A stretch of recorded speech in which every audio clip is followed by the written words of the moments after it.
बस गम ही गम है इस जिंदगी में, देखते हैं मुझको चचा।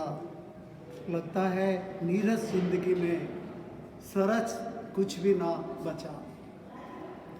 उजड़ी हुई बगिया में मेरी मेरे सुख सुमन हर दम खिले। कुछ जतन करे चचा, बस गम मिटे बेगम मिले।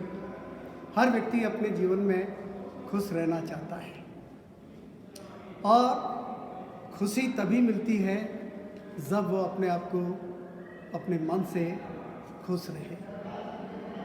हर एक आदमी के जीवन में कई तरह के गम होते हैं और उन गमों से उजागर नहीं होता है। सच्चा इंसान वही होता है जो हर परिस्थिति के अंदर अपने आप को एडजस्ट करके, अपने को अनुकूलन करके आगे से आगे बढ़े और खुश रहे। ज़िंदगी में खुश रहने के लिए कुछ बातों के ऊपर अमल करना पड़ेगा। सबसे मोटी बात होती है कि अपने जीवन में अगर आप खुश रहना चाहते हैं तो अपनी तुलना किसी के साथ न करें।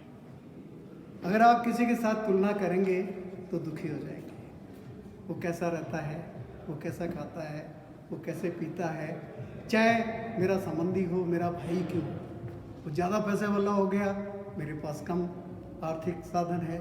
अब निश्चित रूप से प्रयास कीजिए कि और अधिक कमाए, जीवन के अंदर आगे बढ़े, लेकिन द्वेष भाव मत रखिए। उसकी खुशी के अंदर आप भी खुश रहेंगे। अगर तुलना करेंगे तो दुखी हो जाएंगे। जैसा मैं उदाहरण देना चाहता हूँ, कोई लड़का बहुत ज़्यादा सुंदर है, देख के कि यार कितनी सुंदरता है इसमें, या लड़की सुंदर है, मैं कितनी सुंदर हूँ, या ये कितनी सुंदर है, मैं कितनी कुरूप हूँ, या मेरी फेस कट अच्छा नहीं है, तो एक हीन भावना पैदा होगी जीवन के अंदर। वो खुश नहीं रह सकता है। बहुत से अपने को खुश रखने के लिए क्या करते हैं कि जैसा मेरा चेहरा काला है तो मैं उसके ऊपर पाउडर मलूँगा और अपने को दिखाने का कोशिश करूँगा कि मैं कैसा लगता हूँ।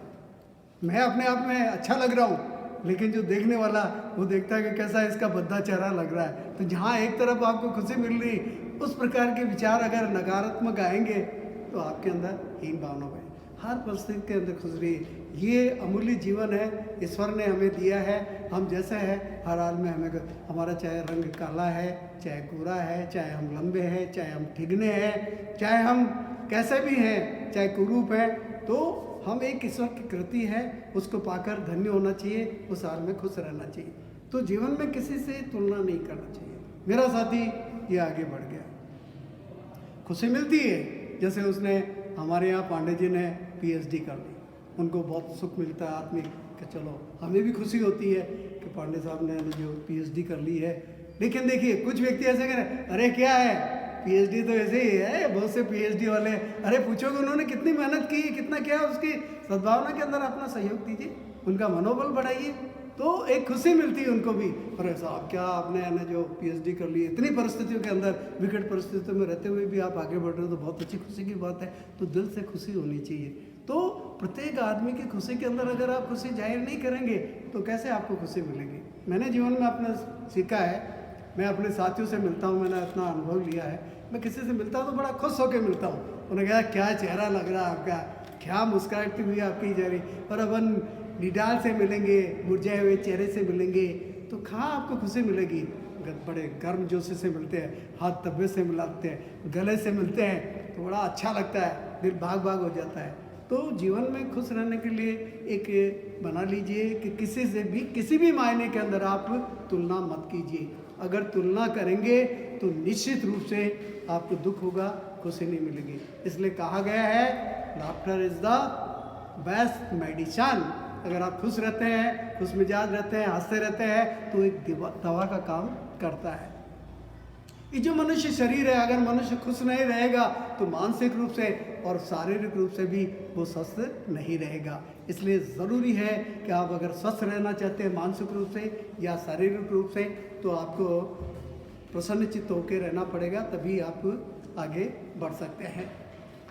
कई बार आपने देखा होगा कि अपन फिल्म्स भी देखते हैं, हीरो हीरोइन के जैसे जैसे उनकी उम्र बढ़ती जाती है वो प्लास्टिक सर्जरी कराते हैं कि हम अच्छा लगे, और जब वो अपने आप को महसूस करते हैं कि मैंने प्लास्टिक सर्जरी करवा ली, मैं बहुत खूबसूरत लग रहा हूँ या अच्छा लग रहा हूँ, मेरी फ़ोटो बहुत बढ़िया आ रही है, लेकिन जब देखने वाले उसी को देखते हैं, हीरो हीरोइन को, और देखते हैं कि यार इनका चेहरा कैसा हो गया, पहले तो बहुत बढ़िया लगता था।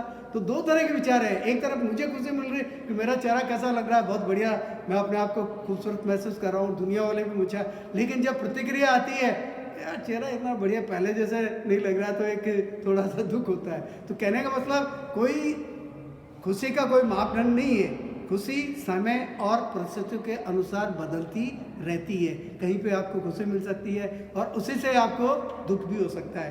तो कहने का तात्पर्य है कि जीवन में किसी से भी अपनी किसी भी मायने के अंदर आप तुलना मत कीजिए। पैसे की दृष्टि से कई बार हीन भावना हो जाती है। मैं सोचता हूँ मेरा ये साथी है, बहुत पैसे वाले हो गया, मेरे पास तो पैसा ही नहीं है, मेरी जो रहन सहन का तरीका है वो निम्न है, या इसका बहुत उच्च हो गया। तो आप प्रयास कीजिए, आप भी कमाइए, ऐसी क्या बात है। आप भी सीधा ऐसा नहीं कि आप उसे जिले, मेरा साथी है खुश होना चाहिए, बहुत अधिक प्रोग्रेस कर रहा है, पैसा वाला बन गया है, और भी बने समाज के अंदर। तो कहने का मतलब किसी से भी जेलसी नहीं रखनी चाहिए और न किसी से तुलना करनी चाहिए।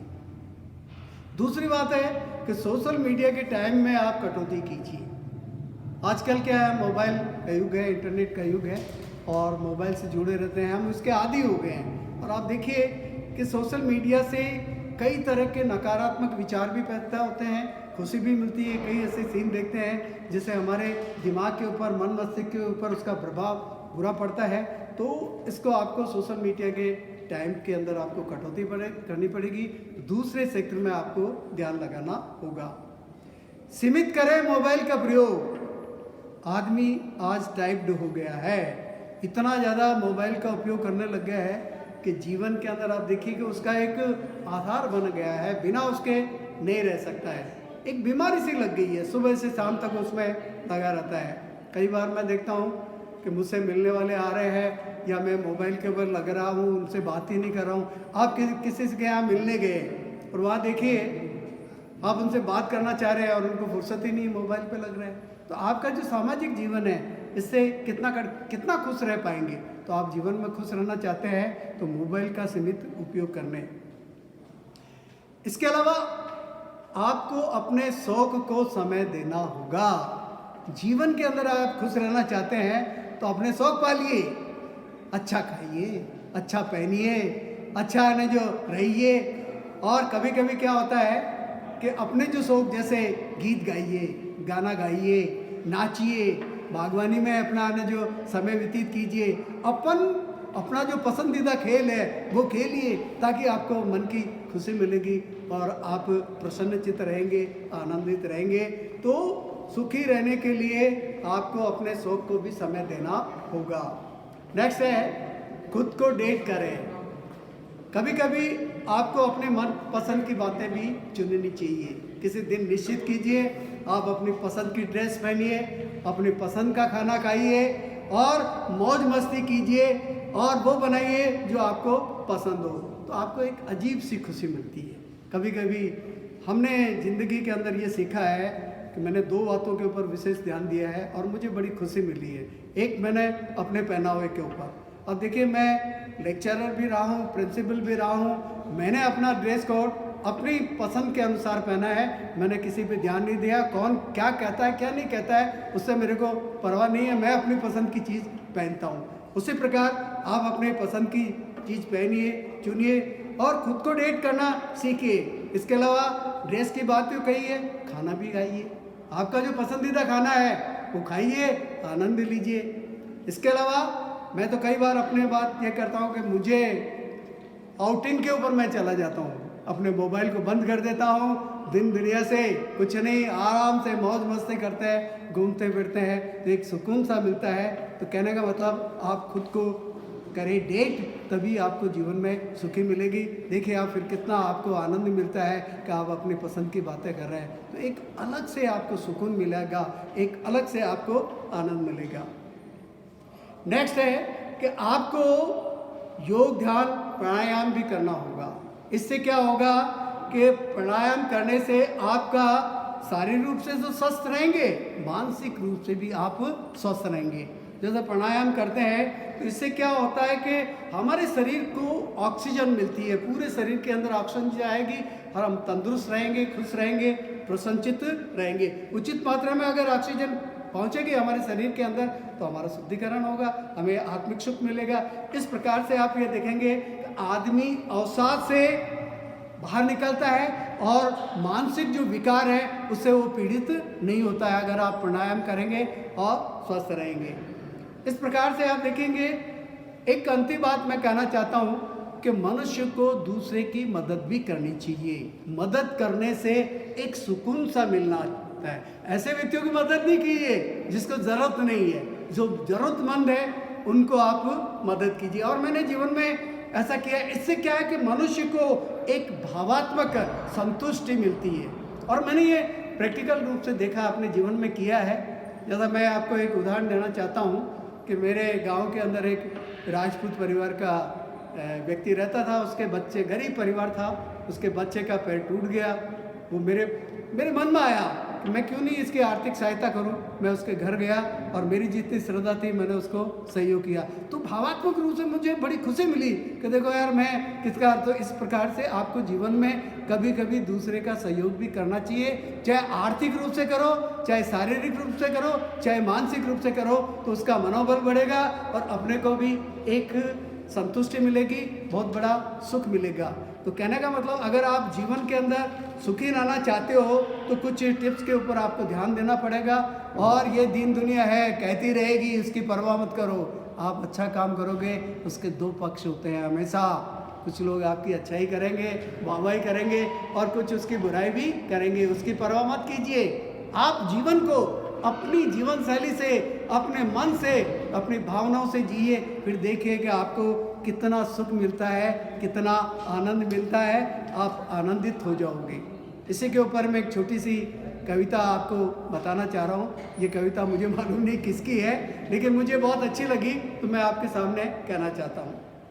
बहुत दिन के बाद मैं पकड़ में आई हो, बहुत दिन के बाद मैं पकड़ में आई हो, थोड़ी सी खुशी।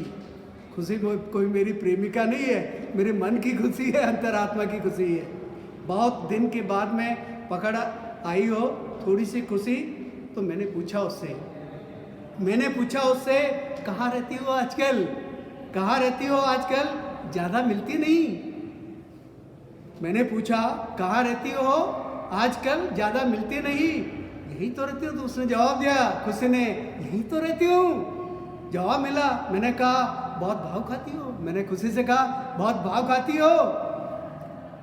मैंने कहा बहुत भाव खाती हो। कुछ सीखो अपनी बहन से, कुछ सीखो अपनी बहन से। हर दूसरे दिन चली आती है मिलने परेशानी। पूछो अपनी बहन से कि हर दूसरे रोज मिलने चली आती हो परेशानी। तो बोली वो खुशी, आती तो हूँ पर आप ध्यान नहीं देते। आती तो हूँ पर आप ध्यान नहीं देते। अच्छा कहाँ हो तुम? अच्छा तो आती है तो बताइए कहाँ हो तुम? जब पड़ोसी ने नई गाड़ी खरीदी कहाँ थी तुम? जब पड़ोसी ने नई गाड़ी खरीदी कहाँ थी तुम? जब रिश्तेदार ने बड़ा बंगला खरीदा कहाँ थी तुम? शिकायत होठों पे थी, शिकायत होठों पे थी। खुशी बोली, उसने टोक दिया, बीच में रहती हूँ, बीच में रहती हूँ। कभी आपके बच्चों की किलकारी में, बीच में रहती हूँ, कभी आपके बच्चों की किलकारी में। किसी रास्ते में मिल जाती है पुराने दोस्त के रूप में। कभी एक अच्छी फिल्म देखने पर, कभी एक अच्छी फिल्म देखने में, कभी गुम कर मिली हुई चीज के अंदर, कभी गुम कर मिली हुई चीज के अंदर, कभी घर वालों की परवाह में, कभी घर वालों की परवाह में, कभी मानसून की पहली बारिश में जब फुहार पड़ती है तो मन आनंदित हो जाता है। दरअसल थोड़ा थोड़ा बांट लेती हूँ, दरअसल थोड़ा थोड़ा बांट देती हूँ खुद को छोटे छोटे पलों में। दरअसल खुद को बांट देती हूँ छोटे छोटे पलों में, उनके एहसासों में, उनके एहसासों में। तब कहता, लगता है चश्मे का नंबर बढ़ा हो गया है, लगता है चश्मे का नंबर बढ़ा हो गया है, लगता है चश्मे का नंबर बढ़ गया है। आप सिर्फ बड़ी बड़ी चीज़ों के अंदर, चीज़ों में मुझे ढूंढते हो, आप सिर्फ बड़ी बड़ी चीज़ों में ढूंढते हो मुझको। खैर अब तो पता चल गया होगा मेरा, अब ढूंढ लेना मुझे छोटी छोटी चीज़ों में। तो कहने का तात्पर्य ये है कि आप जीवन के अंदर छोटे छोटे पलों के अंदर भी खुशी ढूंढ सकते हो, नहीं तो बड़ी बड़ी चीज़ों के अंदर भी आपको खुशी नहीं मिलेगी। आप किस प्रकार से अपने परिवार में रहते हो, अपने के बच्चों के किलकारियों के साथ रहते हो, अपने यार दोस्तों से मिलते हो, कोई फिल्म देखने जाते हो और उसमें बड़ा आनंद आता है कि मज़ा आ गया है, कहीं आप घूमने जा रहे हो सैर सपाटे के अंदर और यार दोस्तों के साथ चाय की चुस्कियाँ ले रहे हो और आनंद ले रहे हो, पुरानी बातों को याद कर रहे हो। कभी कभी देखता हूँ कि मेरे यार दोस्त पुराने जो है कहीं अनजाने में मिल जाते हैं तो बड़ी खुशी होती है, दिल भाग भाग हो उठता है, हम बड़े एहसास से मिलते हैं, प्रेम से मिलते हैं, गले मिलते हैं। तो कहने का मतलब ये है कभी कभी हमें बड़ी सुकून मिलता है कि मेरे जो रिश्तेदार हैं वो मिल गए मुझे, तो एक बहुत बड़ी आत्मीयता मिलती है। घर वालों की भी मैं परवाह करता हूँ, कभी उनके सुख दुख के अंदर सहभागिता निभाता हूँ, उनको भी खुश करने की कोशिश करता हूँ। तो प्यारे मित्रों, अगर आप जीवन के अंदर खुश रहना चाहते हैं तो इन बातों के ऊपर थोड़ा ध्यान दीजिए, दुनिया की चिंता मत कीजिए, आप हर हाल के अंदर खुश रहिए, मुस्कुराते रहिए। इसीलिए कहा गया, लास्ट में वापस कहना चाहूँगा कि laughter is the best medicine of the life. तो आप बहुत बड़ी एक दवा के रूप में कार्य करता है और आपको एक टैनिक के रूप में देता है। तो कहने का मतलब यह है कि जीवन में खुश रहने के लिए आपको आनंदित रहना चाहिए, प्रसन्नचित्त रहे, दूसरों के खुश देख के, उनके हाल को देखकर अपने को भी एहसास होना चाहिए कि वो किस हाल में खुश है तो आपको भी खुश होना चाहिए, दुखी है तो आपको भी दुखी होना चाहिए, उसमें सहयोग करना चाहिए। जितना चाहे मन से, क्रम से आप सक्षम है तो पैसा दीजिए, अगर आप मानसिक रूप से उसको है ना जो सहयोग कर सकते हो वो कर सकते हैं, शारीरिक रूप से भी कर सकते हैं, तभी तो जाके जीवन में खुशहाल रहेंगे, उन्नत रहेंगे। इसी आशा के साथ जय हिंद, जय भारत।